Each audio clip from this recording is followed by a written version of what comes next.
কয় নাম্বার গুণ? 2 নাম্বার গুণ। ও ভাই, সালাত পড়তে হবে, নামাজ পড়তে হবে। নামাজের হিসাবটা কিয়ামতের ময়দানে 5টা প্রশ্নের 1 নাম্বার প্রশ্ন সালাত, ঠিক না? 5টা প্রশ্ন করা হবে বনি আদমকে। নাস্তাঈনুহু ওয়া নাস্তাগফিরুহু ওয়া নু'মিনু বিহি ওয়া নাতাওয়াক্কালু আলাইহি ونعوذ بالله من شرور أنفسنا ومن سيئات أعمالنا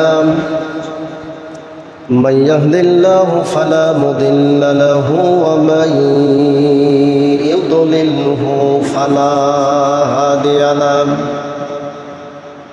نشهد أن لا إله إلا الله وحده لا شريك له ونشهد أن سيدنا وسندنا ومولانا محمدا عبد الله ورسول الله صلى الله عليه وسلم الذي أرسله بالحق بشيرا ونذيرا وداعيا إلى الله بإذنه وسراجا وقمرا منيرا أما بعد فقد قال الله تعالى في كلامه المجيد وبرهانه التوحيد أعوذ بالله من الشيطان الرجيم بسم الله الرحمن الرحيم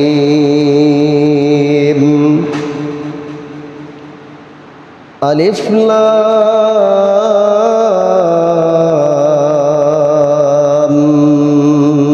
ميم ذلك الكتاب لا ريب فيه هدى للمتقين الذين يؤمنون بالغيب ويقيمون الصلاة ومما رزقناهم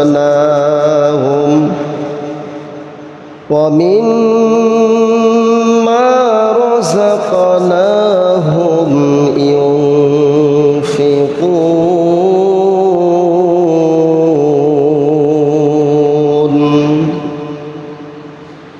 والذين يؤمنون بما أنزل إليك وما أنزل من قبلك وبالآخرة هم يوقنون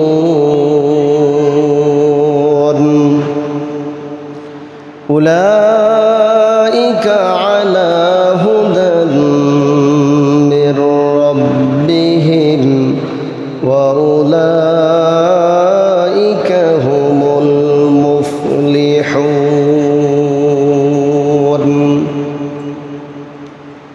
وقال تعالى إن الله وملائكته يصلون على النبي يا أيها الذين آمنوا صلوا عليه وسلموا تسليما দরুদে ইব্রাহিম মোহাব্বতে সবাই বলি আল্লাহুম্মা সাল্লি আলা মুহাম্মাদিন ওয়া আলা আলি মুহাম্মাদ কামা সাল্লাইতা আলা ইব্রাহিম ওয়া আলা আলি ইব্রাহিম ইন্নাকা হামিদুম মাজিদ আল্লাহুম্মা বারিক আলা মুহাম্মাদ ওয়া আলা আলি মুহাম্মাদ কামা বারাকতা আলা ইব্রাহিম ওয়া আলা আলি ইব্রাহিম ইন্নাকা হামিদুম মাজিদ। আলহামদুলিল্লাহ, উপস্থিত অত্র মসজিদের সম্মানিত পরিচালক বৃন্দ, অত্র মসজিদের সম্মানিত মুসাল্লিয়ান কিরাম, উপস্থিত আছেন ছোট্ট ছোট্ট কোরআনের পাখি, হাফেজে কোরআন হওয়ার লক্ষ্যে তালেবে ইলম ভাইরা, উপস্থিত আছেন অত্র মসজিদে বিভিন্ন শ্রেণী পেশার দিনদার ইমানদার মুসলমান ভাইরা। আমরা মহান আল্লাহ রাব্বুল আলামিনের দরবারে আলোচনার সূচনা লগ্নে কালিমাতু শুকুর ও সুজুদ পেশ করে বলছি আলহামদুলিল্লাহ।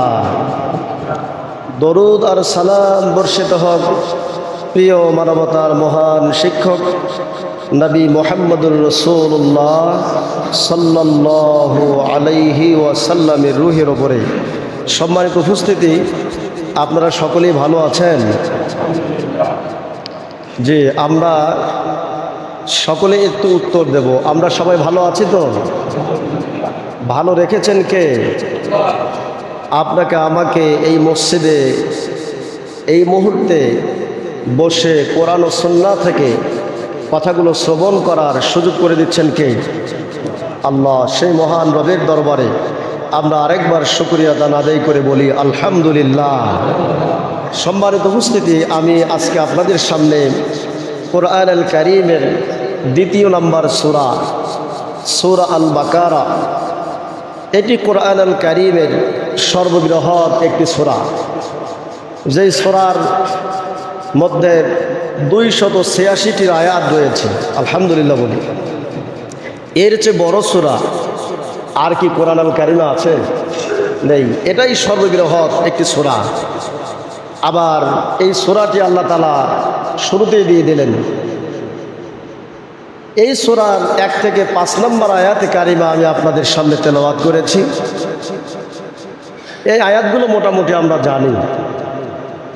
এই আয়াতগুলি থেকে আজকে জুমার আলোচনা সংক্ষিপ্ত সময়ে আমি আলোকপাত করার চেষ্টা করব।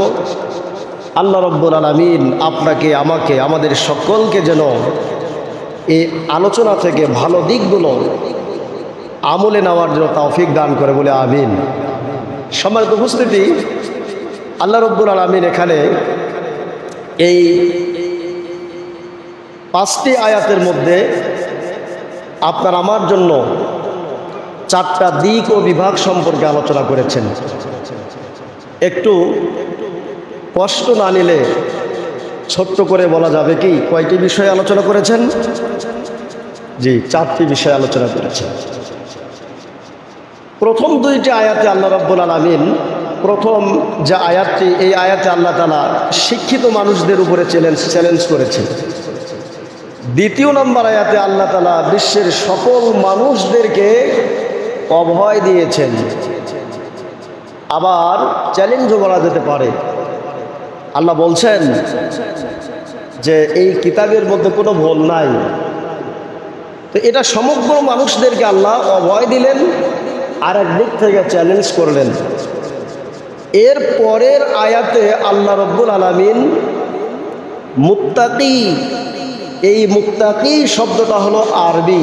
বলেন তো মুত্তাকি শব্দটা কি? আরবি। এর বাংলা অর্থ হচ্ছে ভালো মানুষ। এই মুত্তাকি শব্দটা হলো আরবি শব্দ, এর বাংলা হলো ভালো মানুষ। বলেন তো কি মানুষ? ভালো মানুষ। তাহলে মুত্তাকি, এই মুত্তাকির গুণ সম্পর্কে আল্লাহ রাব্বুল আলামিন মাঝখানের 2 আয়াতে আলোচনা করেছেন। তাহলে আমরা 3টা বিষয় পেলাম। এরপরে 5ম নম্বর আয়াতে আল্লাহ রাব্বুল আলামিন বলছেন, তোমরা উপরের গুণগুলো অর্জন করতে পারলে আমি তোমাদের জন্য সফলতার ঘোষণা দিলাম। সুবহানাল্লাহ। তাহলে প্রথম 2 আয়াতে আল্লাহ চ্যালেঞ্জ করলেন, মাঝখানের 2 আয়াতে রব্বুল আলামিন আপনার আমার ভালো মানুষ হওয়ার জন্য, মুত্তাকি হওয়ার জন্য গুণগুলো বর্ণনা করলেন।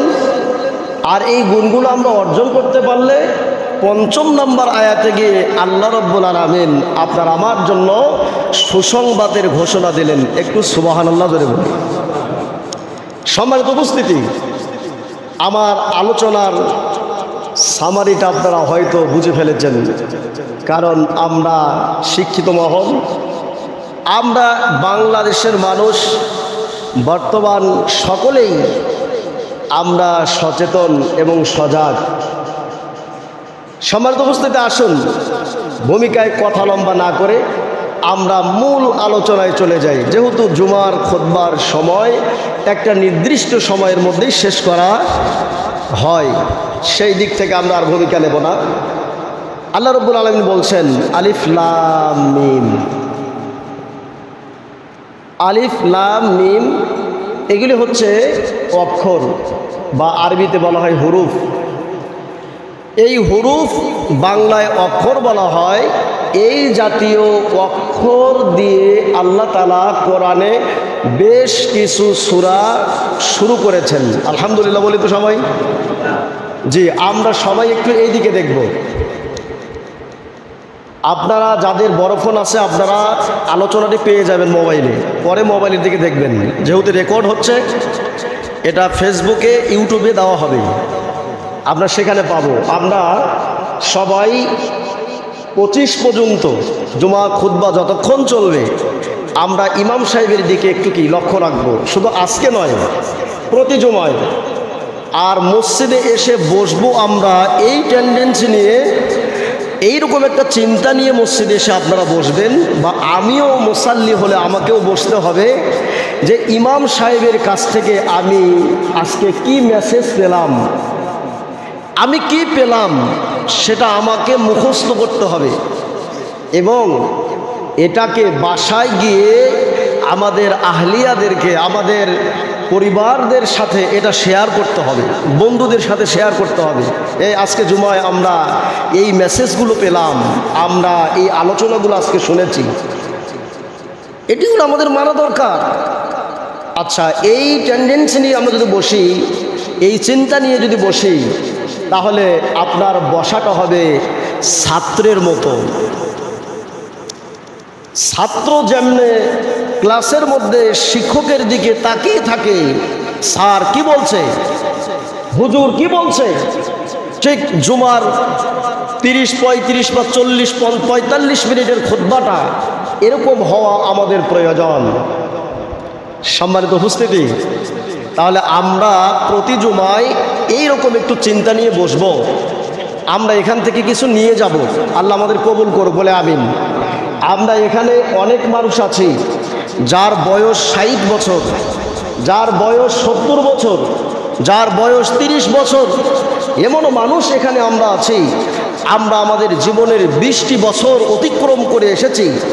আপনি কি হিসাব করেছেন আপনি 1 বছরে 52টি জুমা পেয়েছেন? আলহামদুলিল্লাহ বললেন না? কয়টি জুমা পেয়েছেন? 52টি জুমা মিলে 1 বছর হয়। আপনি এক জুমায় একটা করে মেসেজ যদি নিতেন কোরআন আর হাদিসের, তাহলে আপনি 1 বছরে 52টা মেসেজ আপনি মুখস্থ করতেন। আপনি 60 বছর বাঁচলে কতগুলো মেসেজ আপনার মুখস্থ হওয়ার কথা ছিল। যদি আজকে জিজ্ঞেস করা হয় আপনি গত 1 বছরে যে খুতবা শুনেছেন, আপনি 20টা আলোচনা বলেন তো, আপনি 20টা মাসালা বলেন তো, আমরা এমনও মানুষ আছি 2টাও বলতে পারবো না। গত জুমায় কি আলোচনা হয়েছে অনেকে বলতে পারবো, অনেকে পারবো না। আসুন, এরকম চিন্তা নিয়ে জুমার আলোচনা শুনলে এ জাতির উপকার হবে না, বরং আলোচনা শোনা হবে, আসা হবে আর যাওয়া হবে। আমরা গ্রাম্য কায়দায় আগে পড়েছিলাম কায়দা বইয়ে, হ্যাঁ, আনাকুম জানাকুম, ওই আনাকুম আর জানাকুম হবে আমাদের। কিন্তু এই আলোচনাগুলো আনাকুম জানাকুমের মধ্যে সীমাবদ্ধ রাখলে হবে না, এটা আপনাকে আমাকে আমলের মধ্যে নিয়ে আসতে হবে। আল্লাহ আমাদের কবুল করুক। একটু সবাই বলে আমিন। সম্মানিত উপস্থিতি, লক্ষ্য করুন, এই কোরআনুল কারীমের 2 নম্বর সূরা, সূরা আল বাকারা, আল্লাহ রাব্বুল আলামিন গাই গরুর নামের সূরা প্রথম দিলেন। আর এই সূরাটা প্রথম দেওয়ার কারণ হচ্ছে মুফাসসিরিন ইকরামগণ বেশ কিছু মতামত দিয়েছেন। এর মধ্যে একটা মত হলো আল্লাহ রাব্বুল আলামিন কোরআন শুরু করেছেন বা দিয়ে, বিসমিল্লাহর বা আর নাসের হলো সিন। মিনাল জিন্নাতি ওয়ান নাস, সিন দিয়ে শুরু করেছেন। তার মানে আল্লাহ বুঝাতে চাচ্ছেন যে আমি গরু দিয়ে শুরু করে মানুষ দিয়ে আমি আল্লাহ কোরআনকে সমাপ্ত করার কারণ হলো তোমরা যারা কোরআনের জ্ঞান অর্জন করো নাই, কোরআনের জ্ঞান তোমাদের মাঝে যাদের নাই, তারা আর গরু সমান কথা। একটু সবাই বলুন তো বক্তব্যটা কার? আল্লাহ বলছেন গরু দিয়ে শুরু করলাম, আর নাস দিয়ে শেষ করলাম, বাকারা দিয়ে শুরু করলাম, ইনসান দিয়ে শেষ করলাম। এর মানে হলো প্রত্যেকটা মানুষকেই কোরআনুল কারীমের শিক্ষাটা বাধ্যতামূলক গ্রহণ করতে হবে। এটা সকল নর এবং নারীর জন্য এটা ফরজে আইন করে দিয়েছেন কে? কিন্তু আজকে সব শিখি, কোরআন জানি না, সব শিখতে রাজি, ইসলাম বুঝতে রাজি না, এরকম মানুষের সংখ্যা বাংলাদেশে কম না বেশি? অনেক বেশি।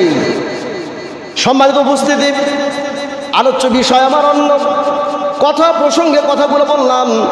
আসুন এবার শুরু করা যাক। আল্লাহ রাব্বুল আলামিন বলছেন আলিফ লাম মিম। আল্লাহ তাআলা বলছেন যে আমি কোরআনুল কারীমের আয়াতগুলিকে 2 ভাগে ভাগ করেছি। যেমন কোরআনের সূরাগুলোকে আমি রব্বুল আলামিন 2 ভাগে ভাগ করেছি। এক প্রকার সূরা হলো মাক্কি সূরা, আর এক প্রকার সূরা হলো মাদানী সূরা। আমি কোরআনুল কারীমে আয়াতগুলিকেও ভাগ করেছি 2 ভাগে। একটা হলো হুরুফে মুকাত্তাআত, আর এক ভাগ হলো হুরুফে মুতাশাবিহাত। আল্লাহ রাব্বুল আলামিন শুরুতে হুরুফে মুকাত্তাআত দিয়ে শুরু করলেন। আল্লাহ বলছেন আলিফ লাম মিম। আবার কোরআনুল কারীমের কোথাও গিয়ে পাবেন, দেখবেন সেখানে বলা হয়েছে ইয়াসিন, কোথাও বলা হয়েছে কফ, তহা। এই যে অক্ষর দিয়ে আল্লাহ শুরু করলেন, এগুলিকে হুরুফে মুকাত্তাআত বলা হয়। এই অক্ষরগুলোর অর্থ কেবলমাত্র একমাত্র জানেন কে? আল্লাহ তাআলা জানেন। এগুলির অর্থ পৃথিবীর কোনো মানুষ জানেন না। কিছু কিছু মুফাসসির বলেছেন আলিফতে আল্লাহ, লামতে জিবরাইল, মিমতে মুহাম্মদ। তারা তাদের মত পোষণ করেছেন, পক্ষান্তরেই তারা বলে দিয়েছেন এগুলি হচ্ছে আমাদের মত মাত্র, এগুলি হচ্ছে আমাদের চিন্তা মাত্র। এর অর্থ কেবলমাত্র একমাত্র আল্লাহু আ'লামু বিমুরাদিহি, আল্লাহ তাআলাই ভালো জানেন। জোরে বলেন মারহাবা। আল্লাহ তাআলা বলছেন এর অর্থ কেউ জানো না, আমি জানি। 2 নম্বর আয়াতে আল্লাহ তাআলা বলছেন যালিকাল কিতাবু লা রাইবা ফীহি হুদাল লিল মুত্তাকিন। আল্লাহ বলছেন যালিকা, যালিকা শব্দটা ব্যবহার হয় দূরবর্তী জিনিসের প্রতি। একটু আলহামদুলিল্লাহ বলেন তো, কিসের প্রতি ব্যবহার হয়? দূরবর্তী জিনিস। যালিকা শব্দ যেখান দিয়ে শুরু করা হয়েছে, ওই জিনিসটা কাছের জিনিসকে বোঝানো হয় না, এটা দূরের জিনিসকে ইঙ্গিত করা হয় যে এটা দূরবর্তী জিনিস। আচ্ছা, জালিকা শব্দ দ্বারা জালিকাল কিতাব, এই কিতাবটাকে আল্লাহ কাছের কথা বললেন না, বললেন এটা দূরের কিতাব। সুবহানাল্লাহ বলেন। সে কিতাবটা কি? এই যে মহাবিশ্বের মহাবিশ্বয় আল কোরআন আল কারীম। সুবহানাল্লাহ বলেন। আচ্ছা বলেন তো, এটা কি বাংলাদেশি কিতাব? এটা কি ইন্ডিয়ান কিতাব? এটা কি পাকিস্তানের কিতাব? এটা কি জাপানের কিতাব? আমেরিকার কিতাব? এই কিতাবের বাড়ি কোথায়? ফি লাউহিন মাহফুজ, লাহে মাহফুজে এর বাড়ি। এই জন্য আল্লাহ শুরুতে বললেন জালিকা, এটা অনেক দূরের কিতাব। জালিকাল কিতাব, এটা আশপাশের কিতাব নয়, এটা অনেক দূর থেকে আমি আল্লাহ পাঠিয়েছি। কেন পাঠিয়েছি? আল্লাহর ব্যাখ্যা অন্য জায়গায় দিয়েছেন। কি ব্যাখ্যা দিয়েছেন? আল্লাহ বলছেন হুদাল লিন্নাস ওয়া বাইয়িনাতিন মিনাল হুদা ওয়াল ফুরকান। আল্লাহু আকবার বলেন। আল্লাহ বলছেন এই কিতাবকে আমি প্রেরণ করেছি হুদা, হেদায়েত দিয়ে। নাস মানে মানুষের হিদায়েতের জন্য। এটা শুধু মুসলমানদের কিতাব এরকম নয়, এটা হিন্দুদের কিতাব এমনটা নয়। এক কথায় আল্লাহ বলছেন নাস মানে মানুষ। পৃথিবীতে যত ধর্মবর্ণের মানুষ আছে, যত ধর্মের মানুষেরা আছে, সকল মানুষদের হেদায়েতের কিতাবের নাম কি? আল কোরআন। এই কিতাবকে যারাই গ্রহণ করবে তারাই হেদায়েত পাবে, তারাই ভালো রাস্তা পাবে। ইহদিনাস সিরাতাল মুস্তাকিম, রাস্তা খুঁজে পাবে। আল্লাহ বলছেন এটা দূরের কিতাব, লা রাইবা ফি, এর মধ্যে কোনো ভুল নাই, এর মধ্যে কোনো সন্দেহ নাই। সুবহানাল্লাহ বলেন। পৃথিবীতে অনেক কিতাব আছে, অনেক লেখকের লেখনী আছে। আমরা ওই লেখকের লেখনী পড়তে গিয়ে ওই লেখক শুরুতেই বলে যদি আমার লেখনীর মধ্যে কোনো ভুল হয় আপনারা ধরিয়ে দিলে পরবর্তী সংস্করণে আমি এটা সংস্কার করব, পরিবর্তন করব। কিন্তু আল্লাহ তাআলা শুরুতেই চ্যালেঞ্জ দিয়ে দিলেন আমি যে কিতাব তোমাদের কাছে প্রেরণ করলাম এর মধ্যে কোনো ভুল নাই, কোনো সন্দেহ নাই। একটু সুবহানাল্লাহ আমরা সবাই একসাথে বলি। সম্মানিত মসজিদের মুসল্লি ভাইরা লক্ষ্য করুন, আল্লাহ বলছেন হুদাল লিল মুত্তাকিন। এটা সন্দেহ থাকে না ওই মানুষদের যারা মুত্তাকি। এখন মুত্তাকি যারা, এই মানুষরা এই কোরআনে সন্দেহ নাই এটা মনে করে। আজকে এই যে শাহপাড়া জামে মসজিদে আমরা এসেছি, আমরা কি সকলেই মনে করি এই কিতাবের মধ্যে ভুল নাই? এটা কি মনে করি আমরা? সবাই মনে করেন? আপনারা একটু খালি একটু আমার সাথে সাড়া দিলে বেশি ভালো হবে। আপনারা কি মনে করেন এই কিতাবে ভুল আছে? আমরা সবাই এই কিতাব নির্ভুল এটা মনে করি, তাই তো? এই কিতাব বিশুদ্ধ কিতাব, এটা নির্ভেজাল কিতাব, এটা নির্ভুল কিতাব, এটা মনে করি তো আমরা। কিন্তু আল্লাহ বলছেন না না, সবাই মনে করে না। মনে করে তারা যারা মুত্তাকি, মনে করে না ওরা যারা মুত্তাকি নয়। আচ্ছা এখন আমরা জেনে নেব আমরা মুত্তাকি। আল্লাহ যে বললেন ওই মানুষগুলো কিতাবকে নির্ভুল বলে, ওই মানুষগুলো এটাকে নির্ভয়ে নিখংস মানে এক কথায় সন্দেহ ছাড়াই এটা নির্ভেজাল কিতাব এটা মনে করে। কারা মনে করে? যারা নির্দ্বিধায় এই কোরআনের সব বিধিবিধানগুলো মেনে নেয়। সবাইকে এই কিতাবকে নির্ভেজাল নির্ভুল জীবনের সব জায়গায় এই কিতাবকে আমরা মেনে নিতে পেরেছি? পারি নাই। যারা পারি নাই, এক কথায় রান্নাঘর থেকে সংসদ ভবন পর্যন্ত, এক কথায় আপনার রান্নাঘর থেকে সংসদ ভবন আন্তর্জাতিক মহল পর্যন্ত সব সমস্যার সমাধান আল্লাহ রব্বুল আলামিন এই কোরআনে দিয়েছে কি দেয় নাই? দিয়েছে। এটা যারা মেনে নিতে পেরেছি ওই মানুষগুলি মুত্তাকিদের অন্যতম বৈশিষ্ট্যের মধ্যে রয়েছে। সম্মানিত বন্ধুগণ লক্ষ্য করুন, এই যে মুত্তাকি শব্দটা আরবি আর বাংলা হলো ভালো মানুষ, ভদ্র মানুষ। ভদ্র মানুষ হতে গেলে আল্লাহ তাআলা এখানে আবার কিছু গুণ আল্লাহ লাগিয়ে দিয়েছেন। সেই গুণগুলো এখানে বর্ণনা আল্লাহ করেছেন 5টা গুণ। বলুন তো কয়টা গুণ? একটু সবাই একসাথে বলেন, বাপজিরা ভাইরা একসাথে সবাই বলুন তো কয়টা গুণ আল্লাহ দিয়েছে। আমি আপনাদের এখানে আজকে নতুন, আগামী জুমায় কিন্তু আমাকে পাবেন না, হয়তো আর অন্য কোন ইমাম আসতে পারে। আমি আজকে এসেছি, একটু গুণগুলো মুখস্থ করেন তো, দেখেন তো জীবনে কাজে লাগবে। তাহলে বলুন তো মুত্তাকির গুণ কয়টা? অন্য অন্য জায়গায় মুত্তাকির গুণ আল্লাহ অন্য আরও বর্ণনা করেছেন, কিন্তু শুরুতে আল্লাহ মুত্তাকি মানে ভালো মানুষ, এই ভালো মানুষের গুণ শুরুতেই দিয়েছেন কয়টা? 5টা। আরেকটু সবাই বলেন তো কয়টা? 5টা গুণ আল্লাহ দিয়েছেন। এখন একটা একটা করে গুণগুলো বর্ণনা করা হবে, আপনি আপনার জীবনের সাথে মিলাবেন, আমি আমার জীবনের সাথে মিলাবো। যদি মিলে যায় আলহামদুলিল্লাহ, আপনি মুত্তাকি, আপনি ভালো মানুষ। যদি মিলে না যায় তাহলে সংশোধন হওয়ার প্রয়োজন আছে না নাই? আল্লাহ রাব্বুল আলামিন বলছেন, আল্লাযীনা ইউমিনুনা বিল গায়ব। 1 নাম্বার ভালো মানুষ, মুত্তাকি মানুষের গুণ হলো যারা আল্লাহকে না দেখে বিশ্বাস করে। বলুন তো, কাকে না দেখে বিশ্বাস করা? আল্লাহকে না দেখে বিশ্বাস করা। আল্লাযী, যারা ইউমিনুনা বিল গায়ব, যারা বিশ্বাস করে, যারা ঈমান আনে, বিল গায়ব, না দেখা আল্লাহকে আপনি দেখেছেন? ভাই, আপনার দাদা দেখেছে? আপনার দাদার বাবা দেখেছে? কেউ দেখেছে নাকি? আমাদের বিশ্ব নেতা বিশ্বনবী দেখেছে নাকি? আমাদের বিশ্ব নেতাকে আল্লাহ রাব্বুল আলামিন মেরাজে তুলে নিলেন, 7 আসমান 7 জমিন পাড়ি দিয়ে ওপরে নিয়ে নিলেন। সেখানে গিয়ে আল্লাহর সাথে কথা হয়েছে, কিন্তু দেখা হয় নাই। সবচেয়ে বেশি কথা বলেছেন বিশ্বনবী, উপরে গিয়ে কথা হয় নাই। মুসার সাথে তুর পাহাড়ে কথা হয়েছে, দেখা হয় নাই। আদম আলাইহিস সালাতু ওয়াস সালাম থেকে বিশ্বনবী পর্যন্ত কোনো নবী রাসূল যদি আল্লাহর সাথে দেখা করতে না পারে, দেখা না হয়, আপনি সলিমুদ্দিন, আমি কলিমুদ্দিন, আমাদের সুযোগ আছে নাকি বলুন? সুযোগ নাই। আল্লাহ বলছেন, যালিকাল আল্লাযীনা ইউমিনুনা বিল গায়ব, যারা আমি আল্লাহকে না দেখে, গায়ব মানে না দেখে বিশ্বাস করেছে। এই ভালো মানুষের গুণ 1 নাম্বার হলো আল্লাহকে না দেখে বিশ্বাস করা। একটু মারহাবা বলেন।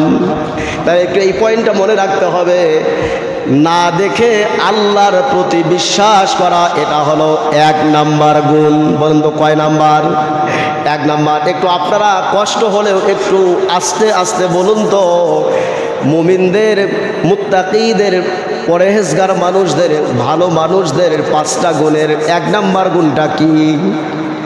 আল্লাহকে না দেখে, আরেকবার বলেন, আল্লাহকে না দেখে বিশ্বাস করা। আমরা বিশ্বাস করি তো? বলেন ইনশাআল্লাহ। এবার আসুন 2 নাম্বার গুণটা আমরা শুনে নেই। আল্লাহ তাআলাই বলছেন, ওয়ায়ুকিমুনাস সালাত। একটু জোরে বলেন না মারহাবা।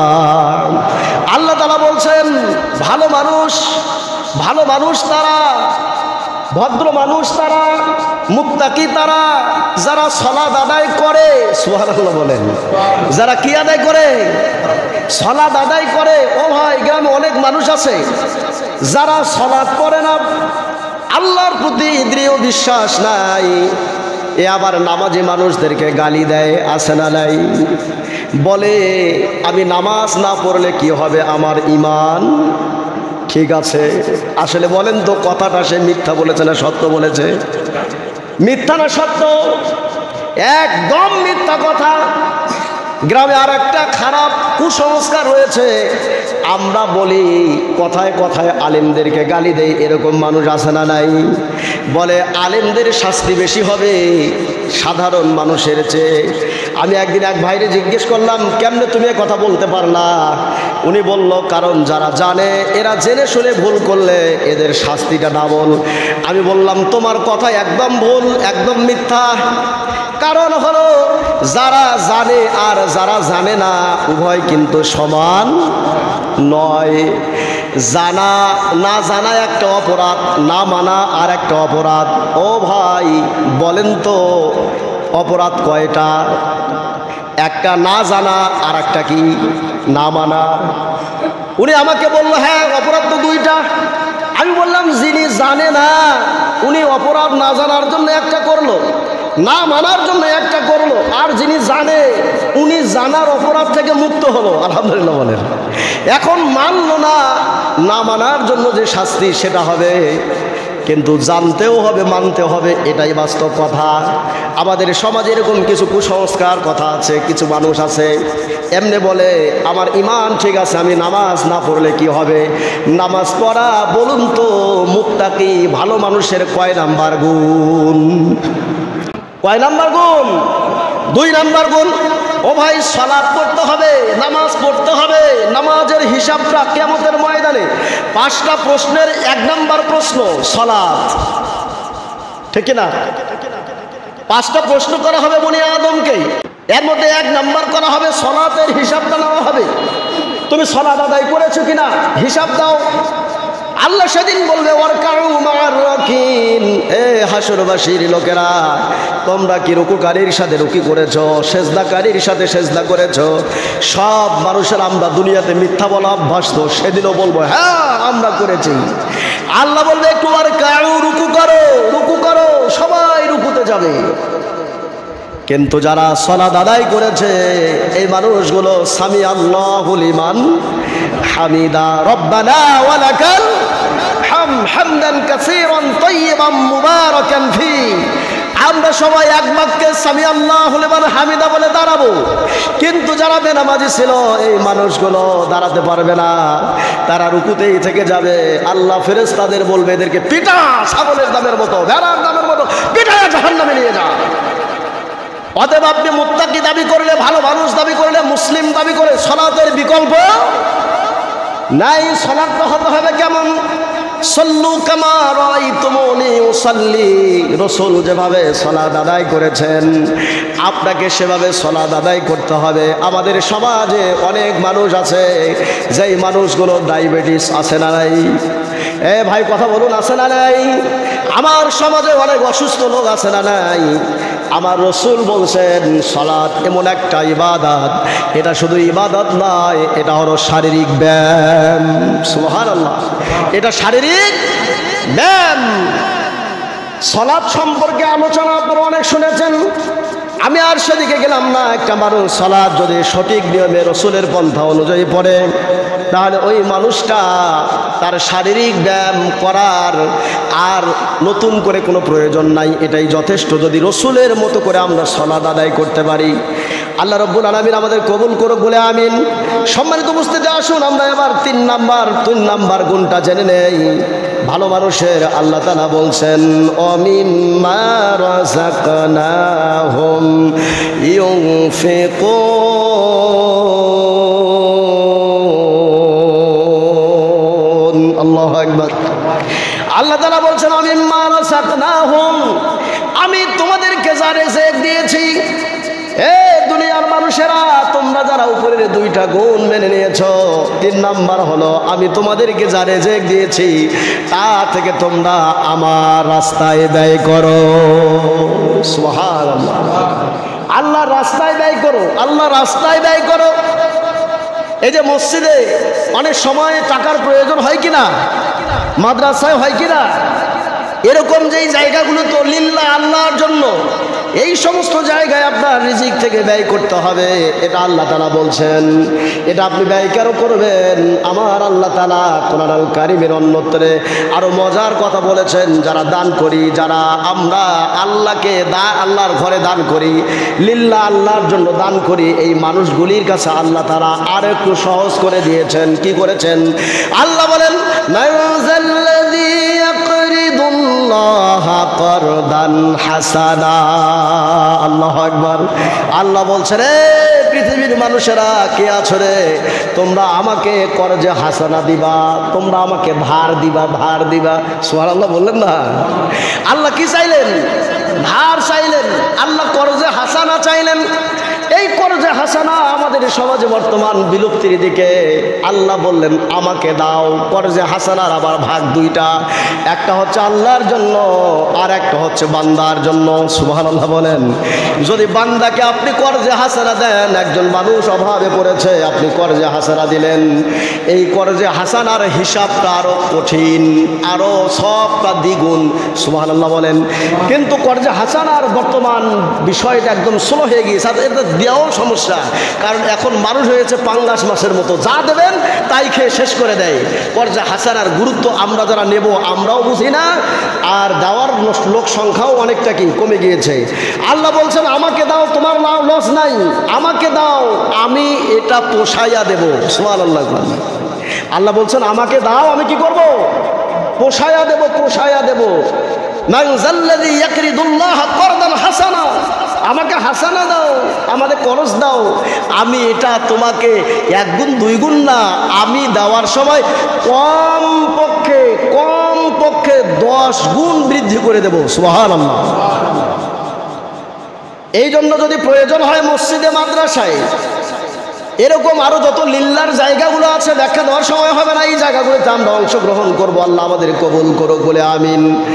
এই যে অমিম্মা রাযাকনাহুম ইউনফিকুন, রিজিক থেকে ব্যয় করার, এর অর্থ আর অনেকগুলো দাঁড়ায়। এর মধ্যে একটা অর্থ এইটা দান করা, আর এক অর্থ হচ্ছে সময় ব্যয় করা।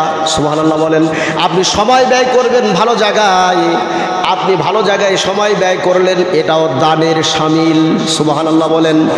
আসুন তাহলে আমরা মুত্তাকির কয়টা গুণ শুনলাম? 3টা গুণ শুনলাম। 1 নাম্বার শুনেছি না দেখে আল্লাহর প্রতি বিশ্বাস, 2 নাম্বার শুনেছি সালাত আদায়কারী হতে হবে, 3 নাম্বার শুনলাম রিজিক থেকে ব্যয় করা লাগবে। এরপরে 4 নাম্বার আল্লাহ বলছেন ওয়াল্লাযীনা ইউমিনুনা বিমা উনজিলা ইলাইকা। আল্লাহু আকবার। আল্লাহ বলছেন 4 নাম্বার হলো ওয়াল্লাযীনা ইউমিনুনা বিমা উনজিলা ইলাইকা। আল্লাহ তাআলা এখানে আবার ওই শুরুর কথাটাই এসেছে। আল্লাহ তাআলা বলছেন আমি যে কিতাব অবতীর্ণ করেছি, সর্বশেষ কিতাব, এই কিতাবের প্রতি বিশ্বাস রাখা। সুবহানাল্লাহ বলেন। সর্বশেষ কিতাবের নাম কি? এই যে মহাগ্রন্থ আল কোরআন, এই কোরআনের প্রতি বিশ্বাস স্থাপন করা, এটা 100% বিশ্বাস স্থাপন করতে হবে। এরপরে আল্লাহ তাআলা বলছেন কোরআনুল কারীমে বলছেন যে এই শুধু এই কিতাব নয়, এরপর আল্লাহ বলছেন ওমা উনজিলা মিন ক্বাবলিক, তোমাদের পূর্বে তোমাদের নবীর আগে যত নবী এবং রাসূল এসেছে, আমি কাউকে কিতাব দিয়েছি, কাউকে সহিফা দিয়েছিলাম, এগুলির প্রতিও বিশ্বাস থাকা লাগবে। তাহলে 4টা আমরা পেলাম। এখানে হলো কিতাবের প্রতি, আসমানি কিতাবের প্রতি বিশ্বাস। 5ম নম্বর হচ্ছে আল্লাহ বলছেন ওয়াবিল আখিরাতি হুম ইউকিনুন। আল্লাহু আকবার। আল্লাহ বলছেন ওয়াবিল আখিরাতি হুম ইউকিনুন, এবং আখিরাতের প্রতি বিশ্বাস স্থাপন। ও ভাই বলুন তো, আখিরাতের প্রতি বিশ্বাস কি আমাদের 100% আছে? এই মসজিদের মানুষদের আছে তো? বলেন আলহামদুলিল্লাহ। আমাদের 100% আছে। এবার আপনাদেরকে বলি, এটা শ্রীবন্দর থানা, শ্রীবন্দর তো, শ্রীবন্দরের সব মানুষের কি আছে? সব মানুষের কথা আমরা বলতে পারবো না। বাংলাদেশের সব মানুষের কি 100% বিশ্বাস আছে? আমার মনে হয় এই মসজিদে যে মুসাল্লিরা বর্তমান আমরা উপস্থিত, আমাদের সকলের নাই। কারণ যদি থাকতো তাহলে ওই যে এখন ইরি গাড়া চলছে, একজন আরেকজনের জমির আইল বেশি করে কাটতাম না। কারণ রাসূল বলছেন যদি কোনো মানুষ একজনের জমি আর একজন অন্যায়ভাবে গ্রাস করে, খেয়ে ফেলে, ভোগ দখল করে, এই অবস্থায় তার মৃত্যু হয় ফেরত না দিয়ে, কিয়ামতের ময়দানে ওই জমিনটুকু তার গলায় ঝুলিয়ে দিয়ে কিয়ামতের ময়দানে দাঁড় করানো হবে। জমির ওজন কে নেওয়া সম্ভব? ভাই বলুন। আপনি যতই সালাত আদায় করেন আর যাই করেন, যদি আপনি আখিরাতের প্রতি দৃঢ় বিশ্বাস নিয়ে বাকি ইবাদতগুলো না করেন, তাহলে ইবাদতগুলো কিন্তু কবুল হওয়ার সম্ভাবনা নাই। আখিরাতে জবাব দিতে হবে। এই বিষয়টা মাথায় রেখে আপনাকে সব ইবাদত বندگی করা লাগবে। আজকে দেখুন আমার দেশে কিছু টাকার জন্য কিছু ছেলে মানুষদেরকে হত্যা করে, আছে না নাই? এই ছেলেরা যদি মনে করতো এই ছেলেরা যদি আখিরাতে জবাব দিতে হবে, আসামির কাঠগড়ায় দাঁড়াতে হবে, এটা যদি তাদের জানা থাকতো ওইভাবে যেভাবে দরকার, তাহলে তারা কি মানুষকে মারতে পারতো? ভাই বলুন। গতকালকে বাংলাদেশের ঘটনা, কিছু যুবক একজন সাংবাদিককে ইটা দিয়ে থেতলাইয়া হত্যা করেছে। নাউজুবিল্লাহ বললেন না? এটা কি যারা আখিরাতে বিশ্বাসী এই মানুষদের কাজ? আমি এদের নামগুলো আজকে দেখলাম। যেই ছেলেরা একজন সাংবাদিককে হত্যা করলো, এই ছেলেদের নামের শুরুতে মোহাম্মদ আছে। আজকে গতকালকে তারা মানুষকে হত্যা যদি না করত, আজকে তারা আপনার আমার মতো সুন্দর করে মসজিদে এসে খুতবাও শুনতো। কথা বলেন না কেন মুসলমান ভাইরা? শুনতো কিনা বলুন? তাহলে তাদের কি আল্লাহর প্রতি আখিরাতের প্রতি হিসাব দেওয়া লাগবে, এই ব্যাপারে কি তাদের কোনো ভয় ছিল? যদি থাকতো তারা ইটা দিয়ে মানুষকে থেতলাইয়া মারতে পারত না। কিছুদিন আগে পাথর দিয়ে হত্যা করলো। আমরা ভাবছিলাম যে না, এরপর হয়তো দেশে আর এরকম অনাচার অবিচার হবে না, কিন্তু না, দেখা গেল ওটা হলো পাথর। এরা আবার ভাইরাল হওয়ার জন্য আর যেটাই হোক যেভাবেই হোক তারা আবার দেখেন ইটা দিয়ে মানুষকে হত্যা করলো। নাউজুবিল্লাহ বললেন না? মানুষ হত্যা কি ছোট গুনাহ না বড় গুনাহ? কবিরা গুনাহ, বড় গুনাহ। এই গুনাহ যদি আল্লাহ মাফ না করে, মাফ হবে না। ও মসজিদের মুসাল্লি ভাইরা, তাহলে সবাই মিলে একসাথে আমরা একটু রিভিশন করি। আমরা কথাগুলো একটু আরেকবার আমরা একটু পয়েন্টগুলো একটু মনে রাখার জন্য একটু সবাই মিলে বলি। মুত্তাকি শব্দের অর্থ হচ্ছে ভালো মানুষ। আর ভালো মানুষের গুণ কয়টা? 5টা গুণ। 1 নাম্বার হলো না দেখে আল্লাহর প্রতি বিশ্বাস। একটু ছোট্ট করে সবাই বলুন তো, না দেখে কার প্রতি বিশ্বাস? আল্লাহর প্রতি বিশ্বাস। 2 নাম্বার হলো সালাত আদায়কারী, বান্দা বান্দি হওয়া, সালাত আদায়কারী হওয়া। এরপরে 3 নাম্বার হচ্ছে আল্লাহ যা রিজিক দিয়েছে তা থেকে কি করা? ব্যয় করা। এরপরে 4র্থ নাম্বার হলো আল্লাহ তাআলার আসমানি কিতাব সমূহের ওপরে দৃঢ় বিশ্বাস রাখা। এরপরে 5ম নাম্বার হলো আখিরাতের প্রতি বিশ্বাস স্থাপন করা। আল্লাহ আমাদের সকলকে কবুল করুক, বলে আমিন। আর একটু বলে আমিন। এরপরে আল্লাহ বলছেন উলাইকা আলা হুদাম মির রাব্বিহিম উলাইকা হুমুল মুফলিহুন। উলাইকা আলা হুদাম মির রাব্বিহিম, যারা এই যে রবের এই হেদায়েতের এই কথাগুলো মেনে নিল, আল্লাহ বলছেন উলাইকা হুমুল মুফলিহুন, তোমরাই দুনিয়া এবং পরকালে সফল। সুবহানাল্লাহ বলেন। আল্লাহ আমাদের সকলকে কবুল করুক, বলে আমিন। ওয়া আখিরু দাওয়ানা আলহামদুলিল্লাহি রাব্বিল আলামিন। বারাকাল্লাহু আলাকুম ফিল কুরআনিল মাজিদ। ইন্নাহু মালিকুম বারুফুর রাহিম।